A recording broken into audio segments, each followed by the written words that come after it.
मी बनवते वजडीची भाजी। वजडी आधी शिजवून घेतलेली आहे आणि ते वाटण करून घेतलेलं आहे। वाटणामध्ये अद्रक, लसूण, मिरची, कोथिंबीर आणि अख्खे मसाला टाकलेले आहेत आणि जिरं टाकलेलं आहे। याचं वाटण करून घेतलेलं आहे। पॅन मध्ये तेल गरम करत ठेवलेलं आहे। त्याच्यामध्ये हा वाटण टाकायचं आहे। वाटण चांगलं शिजू द्यायचं आहे।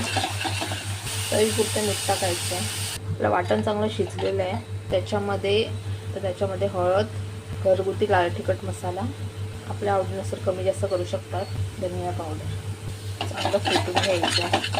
थोडंसं पाणी ॲड केलं होतं, मस्त तेल सुटलेलं आहे। आता वजडी आणि बटाट टाकून द्यायचं आहे। अशा प्रकारे झालेलं मस्त चांगली उकळी आलेली आहे। बटाट सुद्धा चांगला शिजलेला आहे।